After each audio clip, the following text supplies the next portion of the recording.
دي فيها مفاجآت محدش يتخيلها. فعلا. وسجل الكلام ده. مم. الفرق اللي انتم مرشحينها، مم. انتم مرشحين كام فرقة؟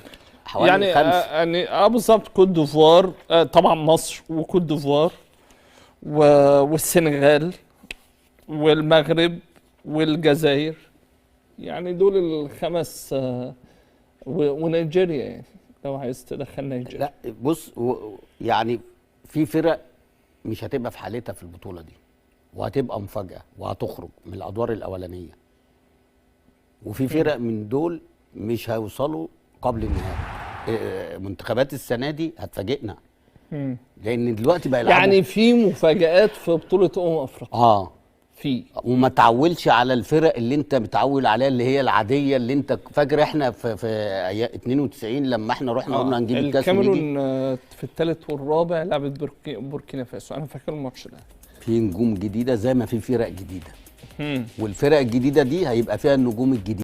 انا توقعاتي صح. رضا عبد العال كل توقعاته اللي قالها في البرنامج طلعت صح. نفس فكرة طبعا لما تدخل على كلام حد من اللي بيتكلموا في اللي هو المستقبل، وبيتكلموا بيقول لك انا توقعت كذا، انا قلت ان ده هيحصل وده هيحصل وده هيحصل.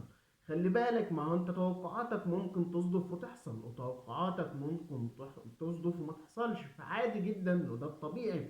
انت بتتكلم وتبني افكارك وارائك على حاجات من البديهية ان هي ممكن تحصل. اكيد في بطولة كبيرة زي دي لازم ان هي يحصل فيها مفاجآت، دي لابد منها، دي معروفة.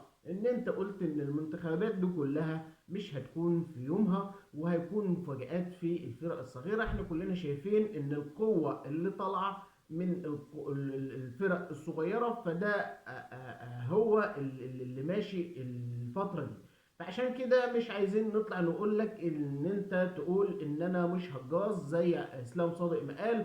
هو ده الهجاص اللي انت بتتكلموا عليه، هو ده كله توقعاته صح، هو ده. في فرق كبير. انت لو مش هجاص او انت توقعاتك صح كان زمانك دلوقتي افضل مدير فني في مصر. فبلاش نحكم على توقعات اتقالت في بطولة او في غير كده، لان دي مش مقياس لرأيك الكروي، او مش مقياس لان انت يعني فلتة من الفلتات الكروية والفنية في مصر.